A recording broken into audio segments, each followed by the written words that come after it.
um prazer estar com vocês novamente e já dentro de um novo ciclo. A vida é cíclica, eu já ensinei aqui. Ela é cíclica e encíclica. Isso significa que ela se repete em círculos, né? É cíclica, tem períodos, e esses períodos retornam. E é encíclica porque ela se forma em ciclos. Se você observar, até mesmo tem um ciclo familiar, o ciclo de amizade, o ciclo religioso, político, e as pessoas vão se inserindo como que formando células por toda a vida. É assim que funciona. E o ensino de Jesus é um ensino que deve nos fazer romper os ciclos e os períodos. Os períodos também. Às vezes as pessoas me estranham porque eu não dou muita importância para Natal. Por exemplo, eles me dão Feliz Natal e eu com muito respeito recebo essa felicitação, mas fico sorrindo dentro de mim ainda que o meu semblante fique sério. Eu fico sorrindo. Por que Feliz Natal? É feliz hoje. Feliz hoje. Todo mundo tem o seu Natal o tempo todo, a vida toda, e o grande Natal é o dia que se chama hoje, né? Natal trata de nascimento. E a gente deve renascer todos os dias. Todos os dias devemos ter a reciclagem do nosso ser, e um novo ser deve surgir em cada amanhecer. Um novo ser deve estar presente em cada amanhecer. O Adilson de hoje não deve, em hipótese alguma, ser o mesmo Adilson de ontem. O Aldo de hoje não deve ser o Aldo de ontem. Porque nós estamos em evolução. Nós estamos crescendo. A Escritura diz que todos devemos crescer até atingir a estatura do Cristo. O nosso alvo, o nosso alvo meta, né? A nossa estatura que devemos alcançar, e vamos chegar lá, se Deus quiser, é ser igualzinho a Jesus. Olha que coisa legal. E nesse processo da vida cíclica e encíclica, nós devemos crescer até atingir esse alvo, esse objetivo, né? O apóstolo Paulo escreve a respeito disso. E eu me alegro em Deus porque mais um ciclo da vida terrena se findou, terminou um ano. E eu estava pensando como tirar proveito da vida cíclica. Como é que eu posso tirar proveito disso? Alguns vão achar que a oportunidade de um ciclo de encerramento e um ciclo de iniciação é para projetar os sonhos se concretizarem. E aí tem gente que faz listinha de sonhos, né? E tem até os que dão testemunho. Olha, no dia 1º eu passei na igreja e eu fiz a minha listinha. E aí foi lá para Deus, né? Toda a listinha. E no fim do ano eles dão testemunho. Olha, tudo que eu pedi alcancei. Tudo que eu desejei eu consegui. E tem uns que ficam assim tristinhos porque dá uma inveja. Porque ele olha para a lista dele e não deu nada certo. Não deu nada certo. E aí tem aqueles que entram em desespero, eu diria até, ficam neuróticos. E começam, Deus não gosta de mim. Deus não vai com a minha cara. Porque, olha, o irmão Pafúncio, ele colocou tudo na listinha dele, e Deus fez tudo que ele queria. E na minha listinha eu pedi até umas coisas muito simples. Tem um que eu tinha pedido que eu queria casar. Deus vai procurar namorada para ti mesmo. Vai nessa, vai. Entendeu? Mas ele arrumou uma Rebeca para o Isaac. Fica esperando. Fica esperando. Não te mexe, não. Não marca um jantarzinho, não dá uma chegada perto, entendeu?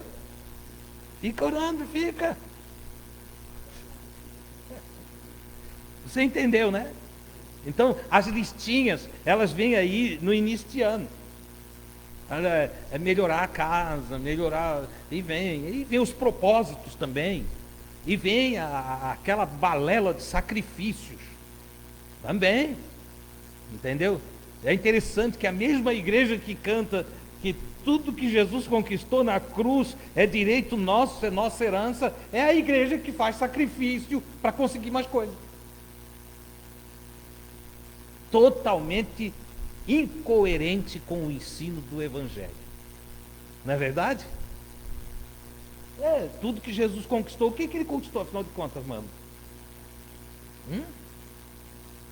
O Paulo vai escrever e diz, olha, ele é o princípio de tudo e nele estão inseridas todas as coisas, e todas as coisas foram criadas por causa dele. Tudo, porque por ele, para ele, e por meio dele são todas as coisas. E Deus deu ele para nós. Deus enviou ele para nós. Então nós temos tudo. Com ele veio também todas as coisas. O Pedro entendeu isso tão bem que ele escreve lá e diz assim: bendito. Você já, todo mundo pede bênção, não é? O Pedro vai lá e faz uma inversão no processo. Ele abençoa Deus. Bendito Deus e Pai de nosso Senhor e Salvador Jesus Cristo, que nos abençoou com toda sorte de bênçãos, com toda, não cabe mais nada aqui, com toda sorte de bênçãos nas regiões celestiais, ou desde a imatéria de toda a energia, força e poder, surge toda sorte de bênção sobre aqueles que são de Cristo. O Pedro entendeu isso e ele abençoou Deus, porque bendito seja, abençoado é Deus, maravilhoso é Deus, glorioso é Deus, Deus é magnífico. Olha o que o Pedro entendeu, ele aprendeu com Jesus, ele teve um aprendizado, uma faculdade de 3 anos e meio, foi diplomado no Pentecostes, uma baita de uma festa, entendeu? Ele foi diplomado ali e daí ele começou a viver o propósito do ensino do Cristo, porque se aprende de Cristo para viver o propósito, porque senão a gente vai passar a vida toda aprendendo para nada. Eu vou ler aqui um texto no qual eu quero basear os meus argumentos dessa noite, entendeu? E o texto vai tratar disso também.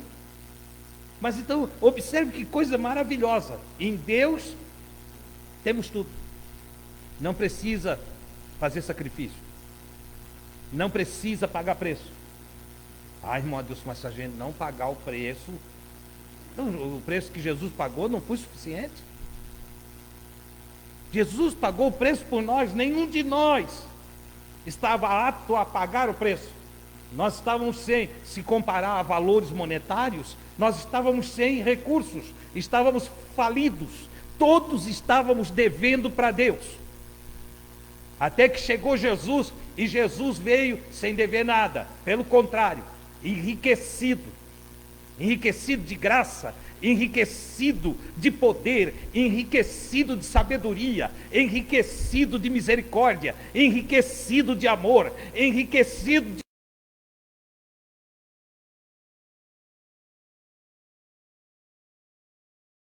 daqueles que estiveram perto dele, cada ser humano. E é interessante que ele era tão rico também de visão, porque ele enxergou os presentes, os seus contemporâneos, e enxergou o futuro, enxergou cada um de nós. Como pode? É só ler o capítulo 17 do Evangelho de João, que nós vamos ver que ele orou por nós também. Quando ele ora pelos seus apóstolos, ele faz a oração conhecida como oração sacerdotal, no capítulo 17 de João. Ele diz assim: Pai, eu não peço só por estes, mas eu peço por aqueles que ainda vão vir a crer por causa da palavra e do testemunho deles. Ora, nós só estamos aqui porque os apóstolos registraram e ficou escrito para nós o testemunho apostólico, e por causa do testemunho deles e dos evangelistas, nós cremos em Jesus, nós confiamos em Jesus, e não é incrível? Jesus orou por nós. Aleluia! Ele então não tem mais preço a pagar, porque nós nem tinha recurso, mas Jesus, com todos os recursos que o Pai lhe deu, ele usou para pagar o preço da nossa liberdade, o preço do nosso livramento, o preço da nossa escola, o preço da nossa educação, o preço da nossa formação, o preço da nossa entrada no reino de Deus, o preço de tudo aquilo que você queira colocar aqui em lista. E se eu ficar aqui, eu falo a noite toda da lista de tudo que Jesus pagou o preço por nós. E uma vez pago, é ridículo que alguém no primeiro dia do novo ciclo anual, neste caso, o ano de 2022, queira fazer uma listinha de sacrifício. Porque é o mesmo que dizer assim: Jesus, eu não acredito que tu pagou, eu vou pagar um pouquinho também.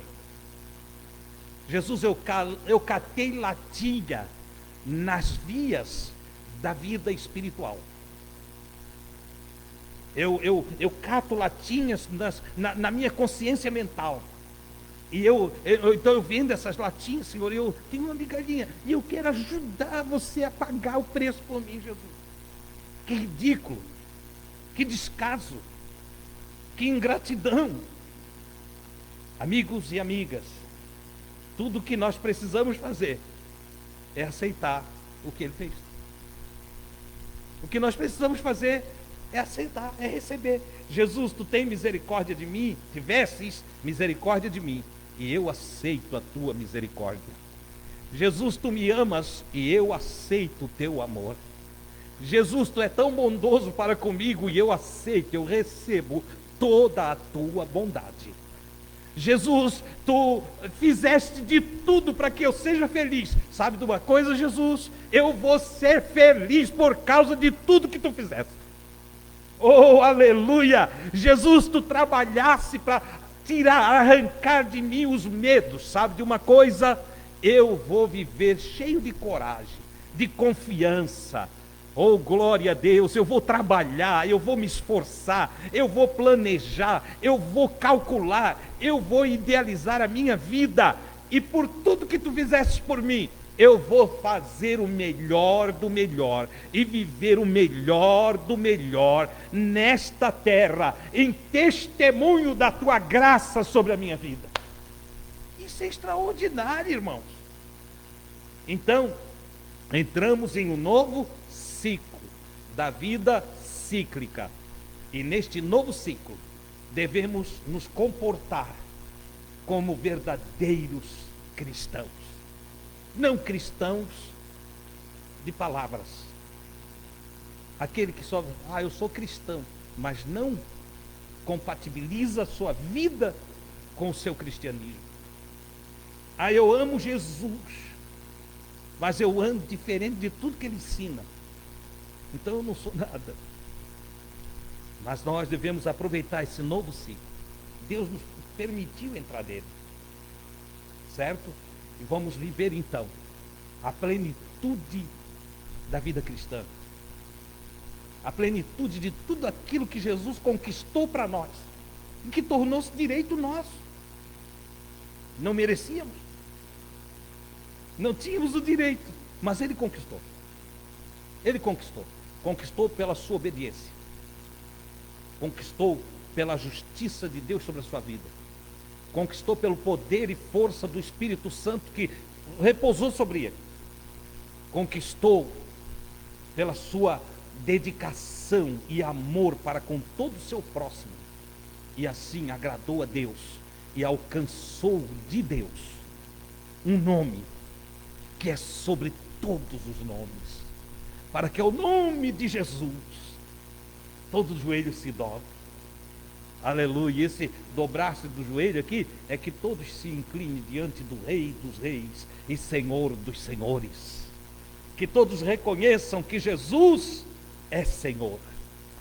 Bendito seja o seu nome para todos sempre. Amém, queridos? Então, que maravilha podermos entrar neste novo ciclo. Deste lado, toda a bobajada. Toda a bobajada. Antes de eu pregar aqui, eu quero deste lado essa bobajada toda que foi te ensinado, no sentido de você e eu pagar preço, fazer sacrifício, entende? Isso é bobagem. Isso é bobagem. Abrace todo o conselho de Jesus, receba todo o ensino de Jesus e aplique-o na sua vida. Eu estou dizendo isso porque é exatamente o que eu tenho feito e é exatamente aquilo que eu quero fazer enquanto eu viver. Eu quero viver a proposta de Jesus na minha vida. E ela é tão prazerosa, ela é tão boa. O que eu carrego comigo é o testemunho da maravilhosa vida em Jesus, que eu não posso deixar de falar do que tenho visto e ouvido da parte do Senhor. Eu tenho que falar, eu tenho que botar para fora, é maior do que eu, é grande, é extraordinário. Por isso, me propus pregar o Evangelho, porque ele é maravilhoso. Amém, queridos? Eu pretendo fazer, como eu disse, nos ciclos da vida, temos a oportunidade de mudar algumas coisas, de transformar algumas coisas, tanto em nós mesmos, como também no entorno de nós. E eu pretendo, nesse novo ciclo, fazer mudanças aqui na casa dos amigos também. Mudanças que já estão planejadas há quase um ano atrás, mas que não foi possível devido à pandemia e tudo mais. A coisa ficou toda trancada aí pra gente. E então fui adiando e pretendo começar agora. Baixa só um pouquinho para mim aqui. Só inclina ele um pouquinho, que ele está folheando a Bíblia para mim aqui. Sim, irmão, tá bom. Obrigado. Qual é o que nós vamos ter de novo nos amigos? Eu pretendo, nesse novo ciclo, levar os irmãos a um aprofundamento naquilo que eu vou chamar de graus de conscientização em Cristo. Nós vamos ter aproximadamente 120 graus, aproximado. Porque às vezes a gente planeja uma coisa e ele às vezes vai para 125, 130, ou podemos concluir em 110 graus. A ideia é a seguinte, é levar os irmãos a uma visão panorâmica de tudo aquilo que a Escritura nos traz a respeito de Jesus e de todo o ensino de Jesus, como nós fizemos aqui o passo a passo. Só que dessa vez eu quero fazer ele de uma forma diferente, porque pegando os passos que já temos, trabalhá-los para expansão consciente e mostrar a partir de um outro ponto de vista. E esse ponto de vista é aquele que eu tenho como visão de Deus. Então eu tenho uma revelação a respeito das Escrituras e eu vou pegar o passo a passo com Jesus e passar essa revelação durante esse período. Talvez nós levamos 2 anos, se Deus quiser e nós vivermos, certo? De uma visão bem simplificada do Evangelho. Não vou aqui trabalhar com citação de capítulo, versículo, não vou. Você ou acredita naquilo que eu estou ensinando ou não acredita. Se você acredita, você vai para casa, examina e procura na Bíblia. Entendeu? Se você não achar, você vem e diz, irmão, Deus, tu pregasse coisa que está errado. E vai ficar uma pergunta aqui, uma indagação. Vai ficar uma indagação. Tudo que sabemos de Jesus está na Bíblia?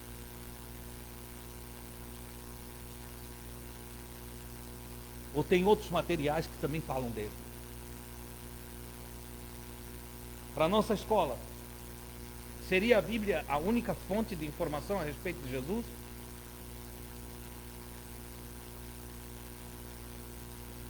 Então, graus de aprofundamento em Cristo. Inicia-se no próximo domingo. Já vou dar uma pitadinha do primeiro grau.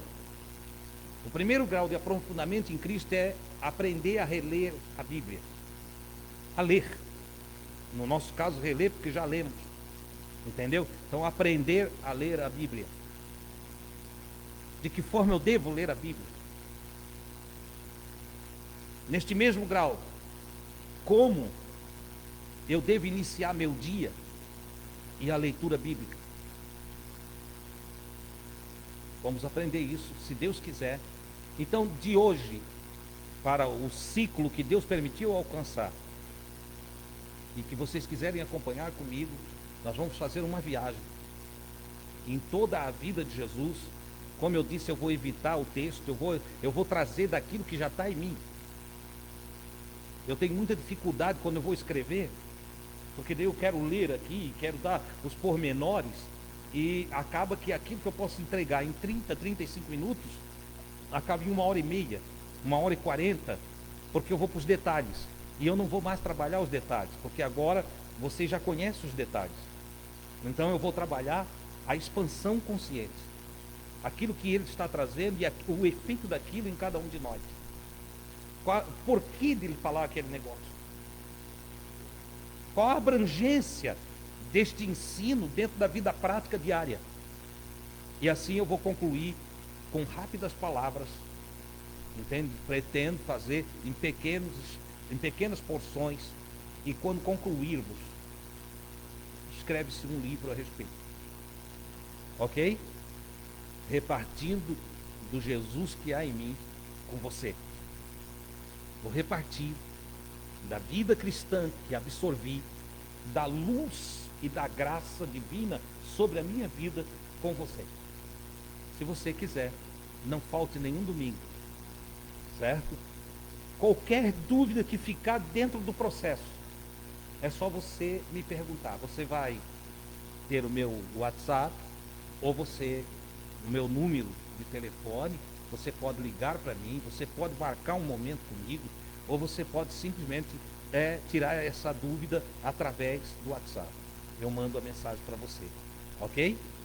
Irmão Adilson, eu procurei, não encontrei tal coisa. Ficou uma dúvida desse ponto de vista que o irmão passou, ficou uma dúvida. Onde é que eu posso encontrar aí lá no particular? Eu vou te passar. Ó, tá lá assim. Ó, consulta o livro tal. Porque eu também não vou dar tudo de mão beijada. Eu descobri que tudo que eu tenho feito gratuitamente, entende? Leva alguns a uma... Como é que se diz? Um comodismo. A um comodismo. Entende? Como eu já falei aqui, irmão Adilson, onde é que está escrito que Jesus falou assim? Ô meu querido, tu tem um celular na mão, tu bota no Google, aparece na hora. Entendeu? Não tem que ligar para mim para isso. Então faça a sua parte. Busque. Se você ama Jesus, se você quer servir a Jesus, faça a sua parte. Eu vou fazer a minha. Vou te dar de tudo, mas tudo, sem poupar você de nada. Como Jesus fez com os apóstolos. Obviamente tem algumas coisas que eu vou morrer e não vou passar.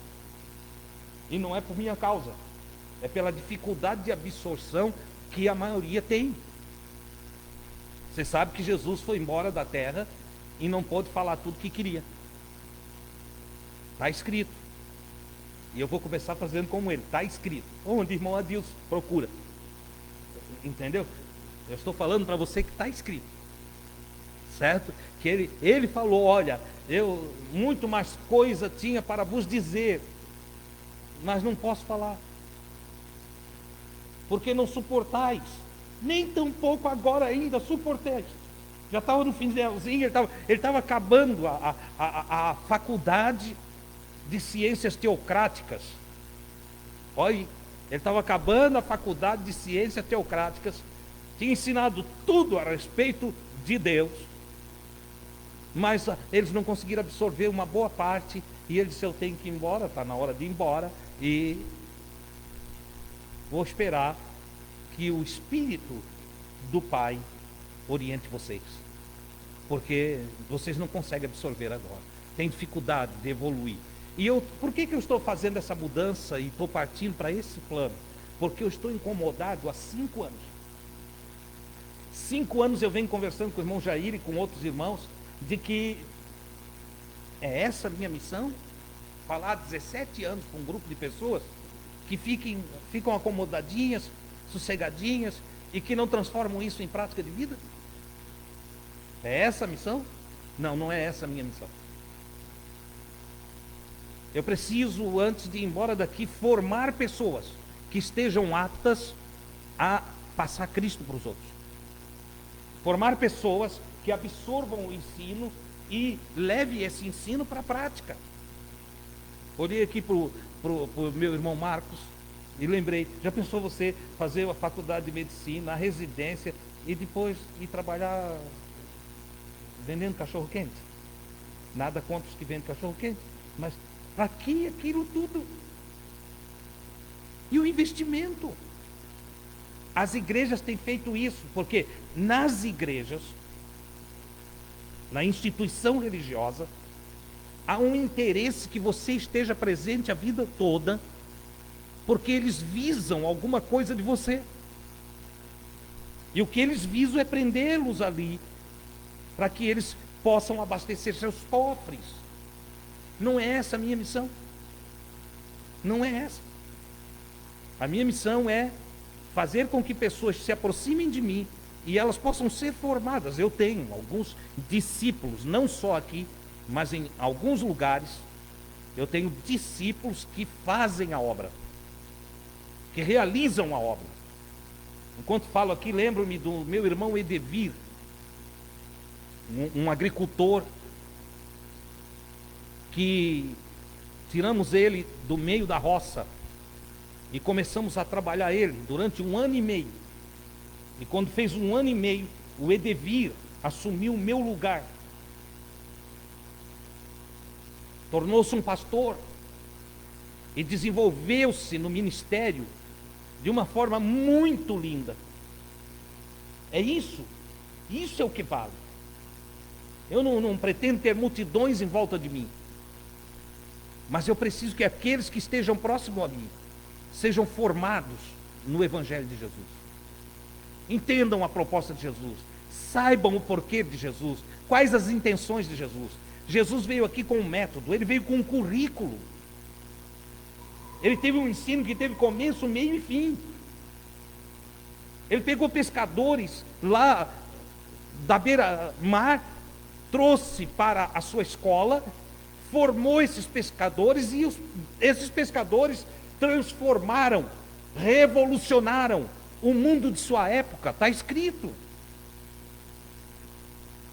Ou seja, eu não tenho que passar mais 18 anos ensinando irmãos que vêm e vão, e não se desenvolvem. Não. Eu preciso que você se desenvolva.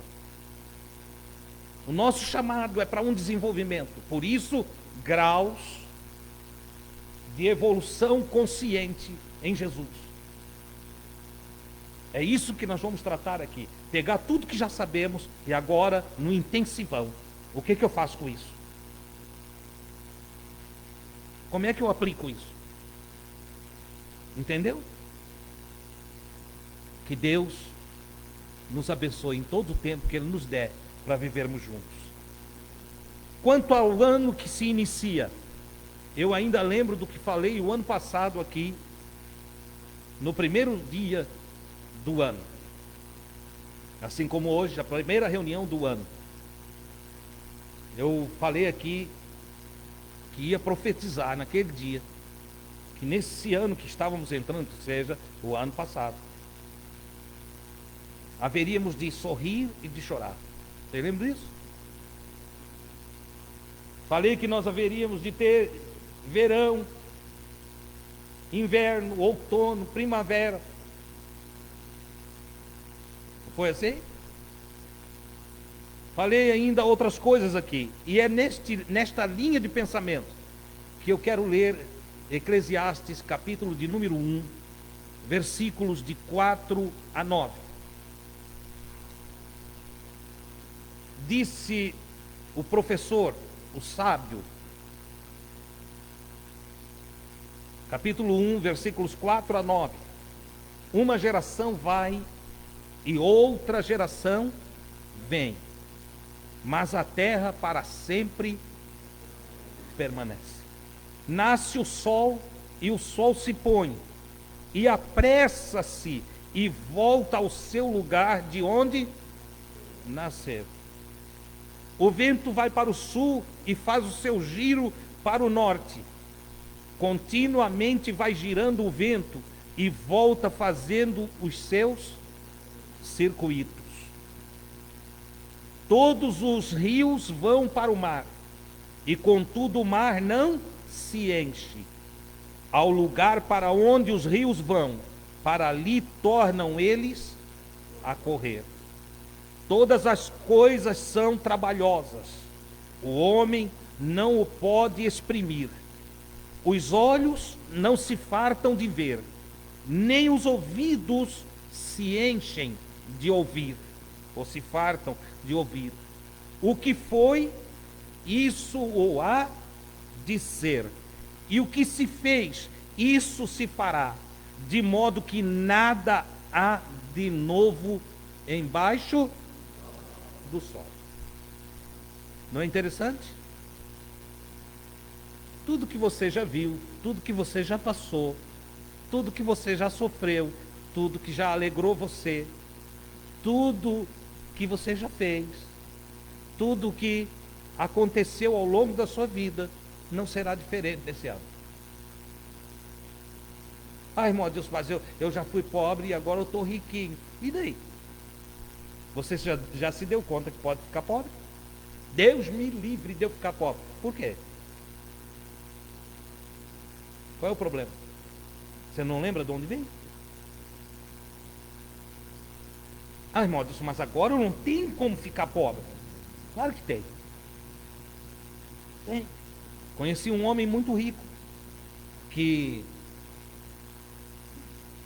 deu toda a sua fortuna para curar um câncer. Gastou tudo que tinha e não conseguiu curá-lo. Não conseguiu deixar herança para os filhos. Pelo contrário, ainda depois da sua fortuna ficou uma dívida. Você entende? Então não diga que você não pode ficar pobre. Pelo contrário, faça como Paulo. No aprendizado com Cristo, Paulo disse: olha, eu já aprendi a estar contente. E aí ele vem com uma coisa que é maravilhosa: a dualidade da vida. Eu sei ter muito e sei passar necessidade, padecer necessidade. Que coisa extraordinária. O Paulo foi um homem rico. O Paulo sustentou vários missionários com o seu recurso e pregou o evangelho sem receber salário de igreja nenhuma. Ele gastou toda a sua fortuna para pregar o evangelho. Toda a sua herança, todos os seus recursos, ele gastou para pregar o evangelho. E além de gastar o que já tinha, ele ainda trabalhou com as suas próprias mãos, confeccionando tendas, manualmente, na cidade em que estava, angariando mais recursos. Era um homem sábio, um homem inteligente, hábil. E como bom judeu, ele não só estudou para ter uma profissão a partir dos seus estudos, como promotor de justiça, mas ele também aprendeu uma segunda profissão, porque todo judeu, enquanto o menino está aprendendo na escola rabínica, também aprende depois a profissão do pai. Por que isso? Para que ele se estabilize entre o muito e o pouco, para que ele tenha saídas quando a vida for difícil para ele. Eles aprenderam com um professorzinho chamado Salomão. Ele é conhecido só como o homem mais sábio que existiu no planeta. E é esse homem que está falando para nós nessa noite. Eu estou usando as palavras dele para transmitir para nós. Olha, o que é já foi. O que há de ser também já foi. E não há nada novo embaixo do sol. Não tenha expectativa de novidades quanto aos ciclos da vida e também daquilo que é encíclico dos grupos, das reuniões, dos partidos, das condições da vida na terra. As amizades continuam e há amizades que vão se desfazer. Mais para frente, o Salomão vai dizer que há tempo de ajuntar e há tempo de espalhar. Há tempo de sorrir e há tempo de chorar. Há tempo de se alimentar muito e há tempo de não ter alimento. Há tempo de ter muito recurso e há tempo de grandes escassez. Há tempo de paz e há tempo de guerra. Enfim, há tempo de saúde e há tempo de enfermidade. É a vida. O que está nos ensinando é que a vida é assim. Eu poderia vir aqui nessa noite e dizer que 2022 é o ano da vitória, 2022 é o ano da restituição, e no fim do ano você me chamar de mentiroso, porque saiu ao contrário daquilo que foi dito. Entendeu? O problema é que não há responsabilidade em alguns líderes religiosos para falar a verdade para cada um de nós. Jesus disse que a verdade liberta. Não é a mentira que nos liberta. Não é a ilusão que nos faz ser homens livres. Não é a verdade. A verdade é que ninguém sabe o que vai acontecer e em que hora vai acontecer. O Todo-Poderoso ocultou de nós a visão dos acontecimentos futuros. E o Cristo nos ensinou que nós não devemos ter preocupações com o amanhã, justamente porque já está estabelecido que a vida é encíclica e a vida cíclica, a vida cronometrada, do tempo cronos, a vida vai ser isso. Ela vai ter momentos bons e momentos ruins, momentos de prosperidade e momentos de dificuldades, momentos de ajuntar e momentos de espalhar, momentos em que temos para repartir e momentos que vamos precisar que alguém reparta conosco. E o Evangelho ele vem para nos ensinar a ter equilíbrio em todos os momentos da vida. Por isso Paulo disse: eu já aprendi. O Paulo foi para a escola de Jesus e não ficou sem evolução, mas ele teve evolução consciente para poder dizer: eu agora sou um homem formado no Evangelho de Jesus, e como tal, a minha formação me instruiu. Eu já aprendi a estar contente, e agora eu sou um homem equilibrado. Eu não dependo mais do ser, do ter e do poder. Eu simplesmente sei como me comportar diante do muito. Ou seja, tendo muito, não serei orgulhoso, não serei soberbo em hipótese alguma. Tendo muito, não vou me achar o dono do mundo.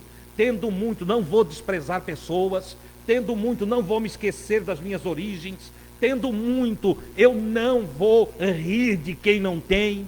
Eu não vou chamar quem não tem de malandro. Eu tendo muito, vou ter um comportamento humilde como o de Jesus, que sendo rico, se fez pobre por amor de nós. Olha só. Então não vou ficar desequilibrado quando eu ter muito. Ele disse: mas eu também sei.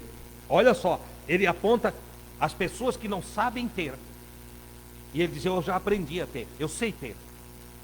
E ele podia falar isso, porque ele conquistou e teve. Porque tem gente que diz: se eu tiver muito eu não vou mudar. Se eu tiver muito, aí dá um carro novo para ele, desses mais, entende? Aquele QI da Renault ali, eu chamo ele de QI, porque é pequenininho, entende? Vamos lá, o mais baratinho que tem, dá, ele é novinho, ele sabe, cara, parece que ele botou uma, como é que se chama aquelas coraças de entende? Uma arma de guerra, entende? E já sai, entende? É outro homem. É outra pessoa. Não sabe ter. Não sabe ter. Paulo disse, eu sei ter. Pode falar porque teve. E sabe ter. Agora tem o outro lado. Mas também sei padecer necessidade. É ele quem escreve uma situação em que esteve nu, preso, com fome, perseguido. Ele disse, mas não me abalou a fé. Não foi. É ele quem vai escrever o cântico de Romanos. Quem nos separará do amor de Deus que há em Cristo Jesus? A vida, a morte, o presente, o porvir. Quem nos separará do amor de Deus em Cristo Jesus? É esse homem que vai escrever isso. Ele disse, porque eu já aprendi a estar contente e sei padecer necessidade. Não é maravilhoso isso? Equilíbrio na vida. Equilíbrio é a condição para termos uma vida para Deus. Muito ou pouco, não importa o que vai vir, importa é que no porvir ou no presente, eu servirei a Deus de todo o meu coração. Eu colocarei em prática os ensinos de Jesus. Amém, irmãos? Somado a esse texto, eu quero ler João 13, versículo 17. Eu vou tirar do contexto, mas vou falar do contexto. João 13, versículo 17, Jesus diz assim: se sabeis estas coisas, se sabeis estas coisas, bem-aventurados sois se as fizerdes. Veja que eu estou trabalhando o novo ciclo da vida. E essa grande oportunidade de nós começarmos a pegar tudo que aprendemos e a aplicarmos. Pegar os ensinos e fazer como foi ensinado. Se você já sabe que a vida é cíclica, se você já sabe que o ensino de Jesus deve ser aplicado no transcorrer da sua vida, dos seus dias, se você sabe que em cada dia somos chamados para viver Jesus, então pegue tudo que você sabe de Jesus e faça conforme Jesus diz. É interessante porque é fácil de fazer o que a irmã Mariazinha, de cabelinho branco, eles têm mania de achar que velhinha não mente. Quando eles querem convencer a gente de uma coisa, olha, fui lá numa irmãzinha de cabelo branco, entendeu? Às vezes um irmãozinho, assim como eu, né? De cabelo branco, grandes coisas, cabelo branco, entendeu? Tem um bocado de mentiroso de cabelo branco, entendeu? É interessante que a Bíblia não orienta a gente ter cuidado com moço e moça, mas a Bíblia orienta, cartas de Paulo a Timóteo, orienta a gente ter cuidado com velhas. Você sabia disso? As velhinhas aí estão se coçando, esse irmão aqui, entendeu? Não é, é que velhinha, quando não tem o que fazer, inventa. É assim. Ela cria fábulas, histórias, entendeu? Contos. Não é eu que estou inventando, está escrito. Entende? Não fica bravo comigo aí não. Entende? Então o Paulo orienta o jovem pastor e diz assim, ó, Cuida com as fábulas de velhas, que criam coisa. Ou vocês acham que foi quem que inventou que crente não corta cabelo, que crente não pode ir na praia, que crente... Então vocês acham que foi os moços?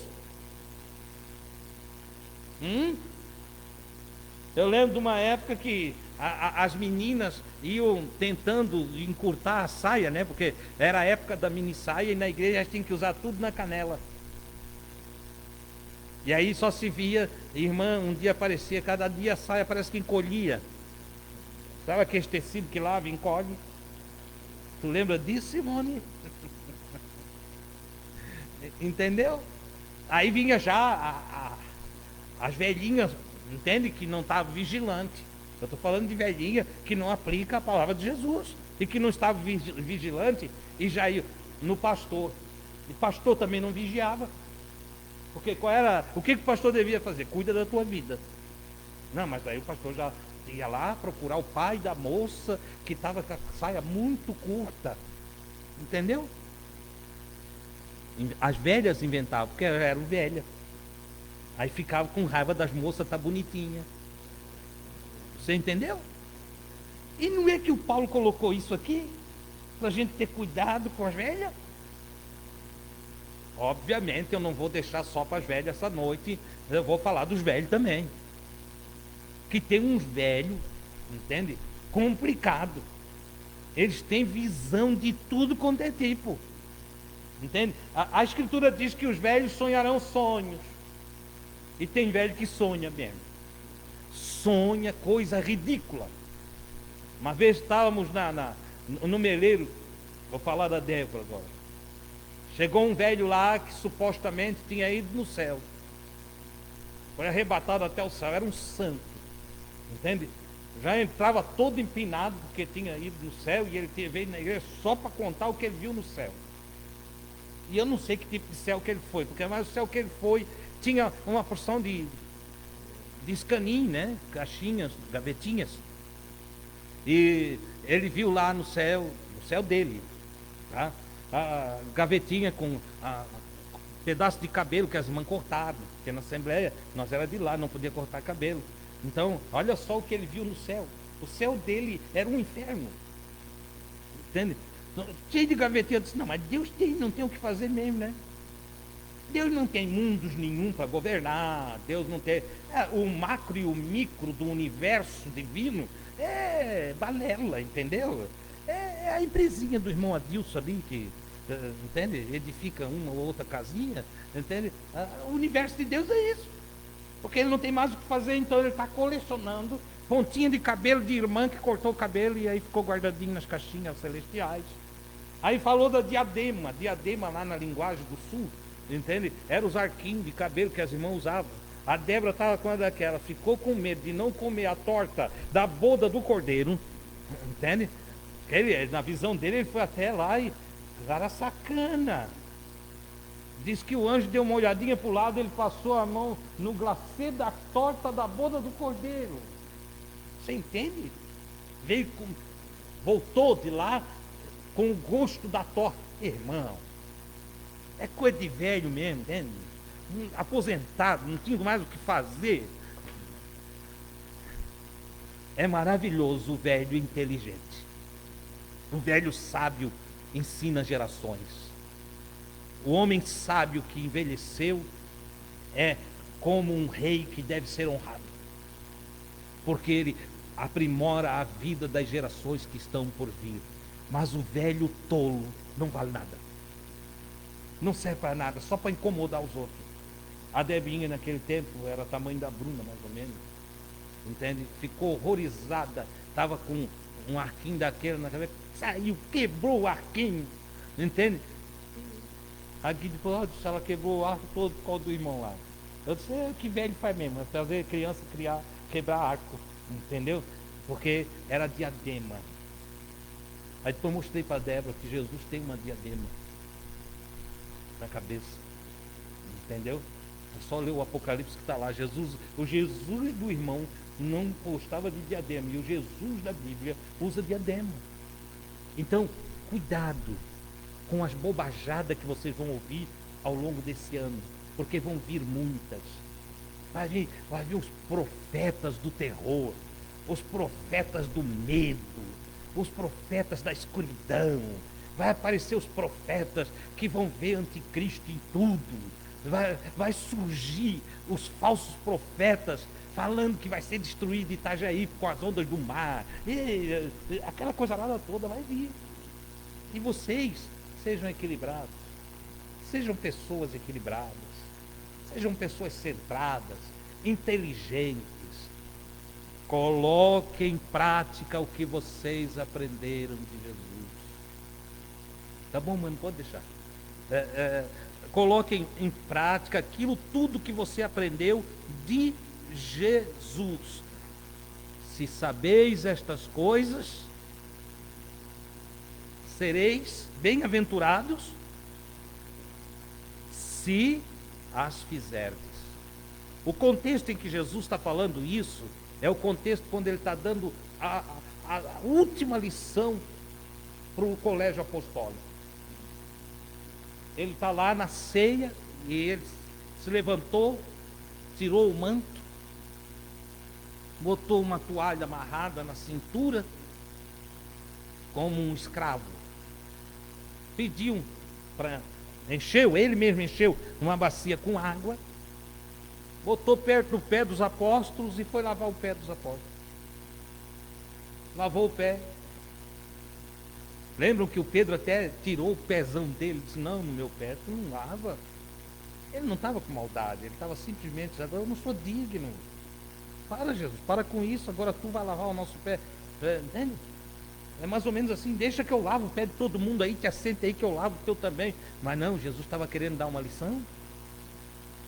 Jesus queria que aprendessem a humildade, queriam que aprendessem que mesmo quando estivessem formados e soubessem mais do que os outros, eles se colocassem no nível ou abaixo dos outros, ou que usassem toda a sabedoria adquirida para servir os seus irmãos. E então ele vai usar uma palavra interessante que até então ele não tinha invocado para si: vós me chamais de mestre e Senhor. Vocês dizem mestre, Senhor. Ele era um jovem, Jesus era um jovem de 33 anos de idade. E as pessoas chegavam e diziam: Senhor. Você sabe o que é um jovem adquirir naturalmente pela prática do seu viver o respeito de homens e mulheres mais velhos do que ele, que chegavam para ele e diziam: Senhor. Outros vinham: mestre, professor. Imagine só como era Jesus, como ele era especial. Ele conseguiu, ele conquistou honra. Senhor, ele disse: vós me chamais de mestre e Senhor. É bom lembrar que o grande Senhor, em termos naturais, da vida humana, da vida cíclica, o mais velho ali era Pedro. Pedro era casado. Se tinha alguém para ser chamado de Senhor, era o Pedro. Mas não, é o Pedro que chama Jesus de Senhor. É o Pedro que chama Jesus de professor, em reconhecimento às suas palavras, ao seu ensino, às suas obras, à grandeza do seu ser. E agora então Jesus diz: vocês me chamam, partiu de vocês me chamar. Não é eu que fui me apresentando como tal, mas vocês me chamam de mestre e Senhor. E dizeis ou fazeis bem, porque eu sou. A humildade não anula o que eu sou. Tem camarada que canta, vem cantar e diz: irmão, ó, eu não sou cantor, mas eu canto para a honra e glória do nome de Jesus. Vai plantar a batata no asfalto. O cara canta e é cantor. O outro pregar e diz, eu não sou pregador, irmão. Então sai daí, querido, sai. Ora, quem fala é pregador. Entendeu?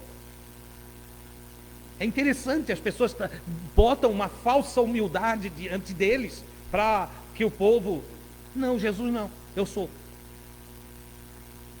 um professor, eu sei que sou um professor, eu ensino porque eu tenho para ensinar, eu formo porque eu tenho elementos para formar, eu tenho pedagogia suficiente para espalhar e ensinar. Eu sou um psicólogo. Jesus podia dizer, eu sou um psicólogo, porque estou cheio da psicologia do Pai. Eu fui enviado pela fonte de toda a ciência. Então você pode encaixar Jesus no que você quiser. Pode chamar ele de médico, irmão? Diz, pode. E tem um detalhe, pode chamar ele de médico para qualquer especialidade. Ah, cirurgião plástico ele não era. Era sim, Marcos. Ele colou a orelha do Malco. Tiraram a orelha do Malco fora, o Pedro tirou. Jesus falou, vem cá, Malco, vem cá. Colou a orelha do Malco. E ficou tão perfeito. Que ponto, não? Cola que ninguém ainda inventou. Já tem umas colinhas aí, né? Mas não como aquela, né? Então, olha só. Em qualquer especialidade. Ah, mas ele era ortopedista dos bons. Endireitava a perna torta. Entendeu? E bota a especialidade que você quiser aí. Vai botando. Ele tinha toda a ciência divina a seu favor. Sua conexão com o Pai o habilitava para qualquer obra entre os humanos. É isso que eu chamo de ciência teocrática. Jesus trouxe em sua formação a ciência do Pai. Teocrática porque é de Deus. Veio de cima. Não foi ciência terrena. Ele não foi para uma escola de medicina, na época dele nem tinha. As religiões da sua época impediam a medicina de se desenvolver. Tinha dificuldade. Ora, mas Jesus foi curando toda a sorte de doença e moléstia, diz a Escritura, entre o povo.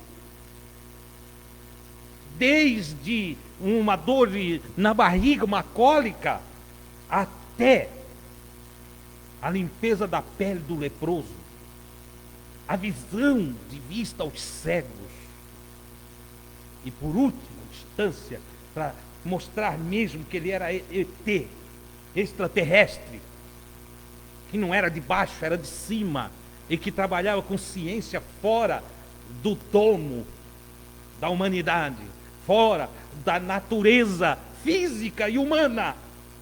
Ele ressuscita o Lázaro depois de 4 dias sepultado. É extraordinário. Agora, tudo que ele ensinou, porque a amostragem de que ele era enviado do Pai, esses sinais que ele fez, que mostravam que foi o Pai quem enviou ele, tinha uma única finalidade: nos levar a crer no que ele ensinava. E um dos seus grandes ensinos que falo aqui nessa noite, que devemos aplicar todos os ensinos dele, a começar pela humildade. Exercite-se na humildade. Viva a humildade. Ser humilde não é ser um bobinho, um tolinho da corte. Não, se imponha quando precisar se impor. Mas nunca se coloque acima de ninguém. Quando precisar resistir, resista. Mas sempre sabendo o seu lugar entre os homens. Se nivele para baixo. Porque o pequeno não alcança o grande, mas o grande pode se arcar e falar olho a olho com o pequeno. Então, se nesse ano nesse ciclo de 2022, você crescer muito, tenha a humildade de conversar com os que estão embaixo. Se você tiver dificuldade e não se desenvolveu quase nada, tenha a humildade de pedir ajuda. Se você ajuntar, tenha a humildade de repartir. Se você, alguém levou o que era seu, tenha a humildade de pedir socorro aos seus irmãos. Que esse é o ensino de Jesus. A vida de amor, a vida de comunhão, a vida maravilhosa em comunhão, uns com os outros. Nada supera o amor. Nada é maior do que o amor. Então, ponha em prática. Muitas infelicidades é o resultado de ouvirmos e não praticar. Veja que Jesus, nesse versículo 17, ele diz que bem-aventurados sereis, se as fizerdes. Não há bem-aventurança para o que ouve e ouve. Salomão disse: os olhos não se cansam de ver, e o ouvido não se cansa de ouvir. A questão é, quem aplica o que ouve? Quem aplica o que vê? Qual uso eu dou? Que aplicabilidade eu tenho para com aquilo que eu vi e vi? Então, 2022, abençoado sereis se fizerdes estas coisas. Não adianta feliz 2022, que por si só é uma tolice tão grande. Alguns ficam assim, torcem a face quando escutam falar isso. Mas por si só, é só uma prática, entendeu? Comum dos povos. Feliz 2022. Cara, nem sabe se vai viver mais um dia. É feliz hoje, irmãos. Feliz hoje. Tudo que temos é o dia de hoje. E se o amanhã se tornar um hoje, então feliz hoje. Não tem feliz amanhã. Não tem feliz 2022. Isso é para quem vive no ciclo do Cronos. Aprendido lá com os sumérios. Entende? Eles que são os inventores do tempo cíclico, entende? Cronometrado em 60 segundos, 60 minutos, 12 horas e 24 horas. Certo? E Deus, nós que vivemos com Deus, a que tempo nós vamos nos adaptar? E aqui fica uma pergunta: era Jesus um homem do tempo Cronos? Lázaro, teu amigo está enfermo, venha depressa. Eu vou lá. Chegou uma semana depois. Os que vivem no tempo Cronos, que descaso, não ama. Nós pensávamos que ele era amigo de verdade. É isso, é aquilo. Mas Jesus não vive no Cronos. Jesus vive Kairos, tempo divino. Kairos, tempo divino, que não é cíclico. Será que você consegue entender o que eu estou falando? Kairos não é cíclico. Não tem segundo, não tem minuto, não tem hora, não tem esse ciclo. Jesus viveu dentro do Kairos. Entendeu? Lembram de quando disseram, ó, tem a festa de Jerusalém? Tu não vais? Os irmãos dele. Tu não vais? E ele disse, o tempo de vocês é sempre agora, está sempre aí com vocês. Não é chegada a minha hora. Aí os irmãos deles foram. E o Kairos diferenciou do Cronos. Então, o tempo cíclico diferenciou do tempo de Deus, o eterno. Em segundos, Jesus sai atrás. Porque agora o Pai disse: vai. É que ele não queria mostrar os seus sinais para os seus irmãos. Os sinais eram para aqueles que ainda não ouviram ele. E se nós seguirmos essa lógica, tem uma coisa muito interessante. Os milagres que a maioria das vezes prega, aquelas coisas lá todas, não é para nós não. É para os que ainda estão por crer. Mas e nós, irmão Deus? Nós?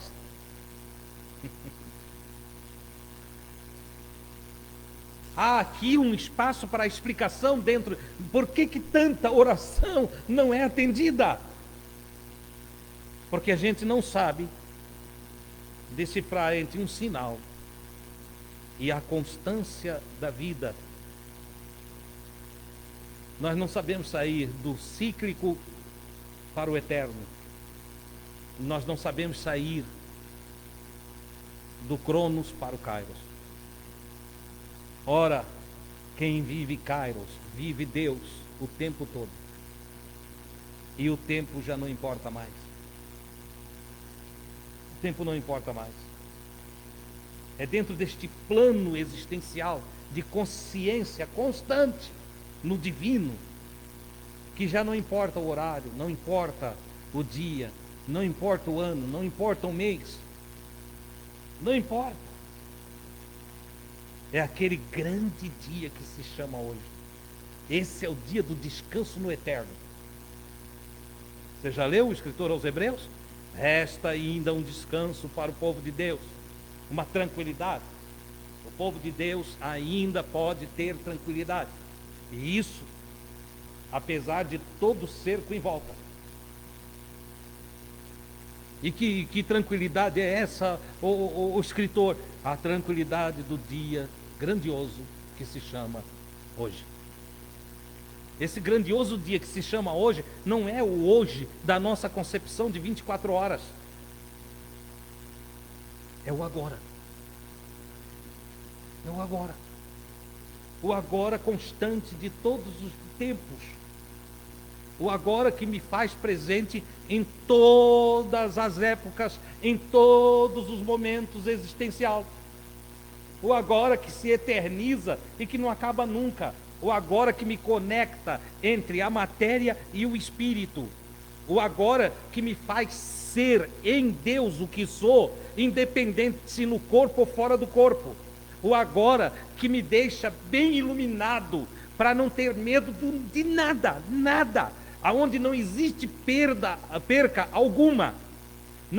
Aonde não existe nenhum fiapo de dúvida.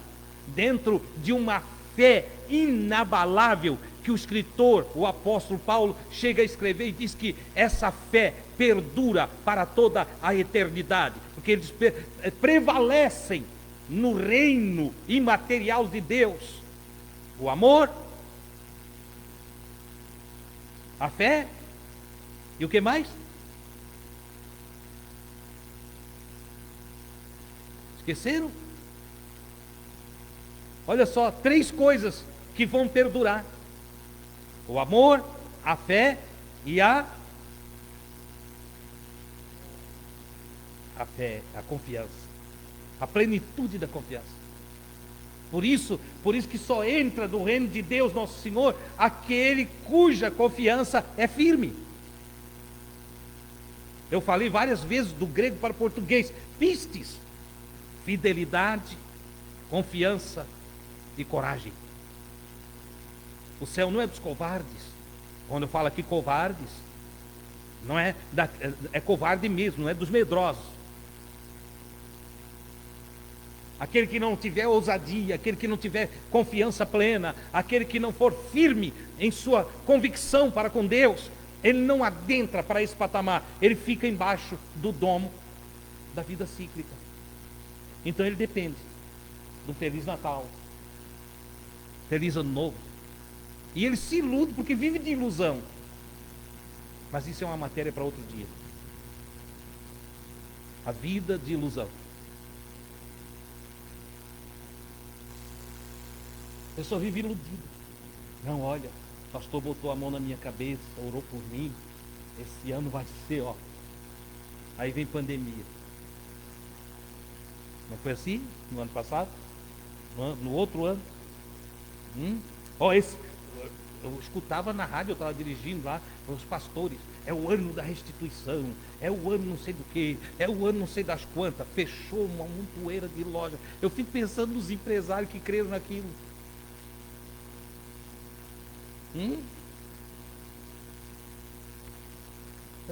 É que tem empresário que bota o coração naquilo. Faz pouquinhos dias conversei com um empresário bem sucedido aqui em Itajaí, e ele conversando comigo falou de como Deus tinha feito ele prosperar. Eu disse, será? Ele parou já, porque eu falo assim e fico doidinho comigo, Simone. Eu digo, será? Eu disse, e aqueles que são ateus e prosperaram? Porque nós precisamos fazer essas perguntas. E o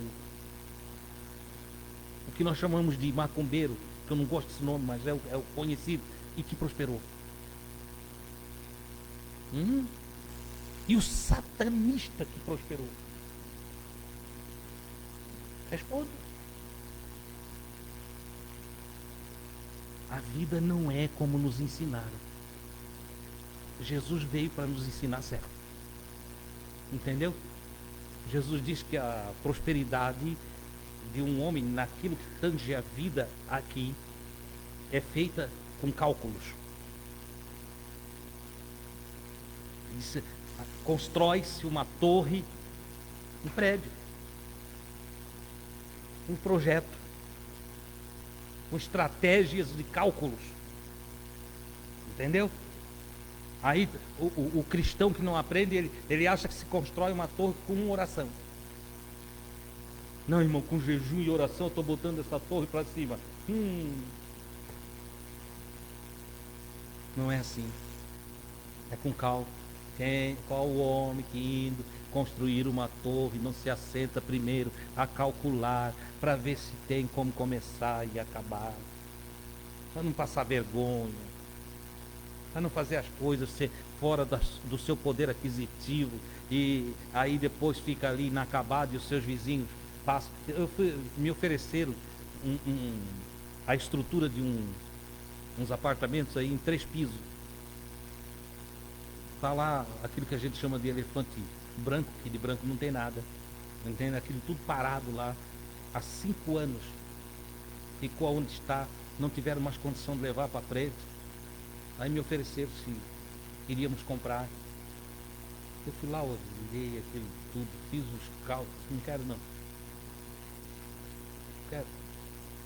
Mas é um homem que não conseguiu acabar o que começou, faltou cálculo. E aonde falta cálculo, pode sobrar oração. Entenderam? Estão entendendo, irmãos? Eu quero que vocês tenham um 2022, hoje, bem sucedido, abençoado. Mas para isso, aplique tudo o que Jesus ensinou. Porque só seremos felizes se colocarmos em prática os ensinos do Mestre. Amém, queridos? Vou parar para vocês não ficarem enfadados, nem enjoados. Muito mais coisas eu tinha para vos dizer, mas não posso dizer agora. Quero estar em pé, vamos agradecer a Deus nesse momento maravilhoso. Faça o seu ano abençoado. Viva Cristo. Entendeu? Aplique tudo lá, em todo o seu proceder. Quando eu falo de aplicação do Evangelho, você já aprendeu, né? Que começa em casa. E quando eu digo que começa em casa, começa na tua casa. E agora, você entendeu? Sim ou não? Onde é a tua casa?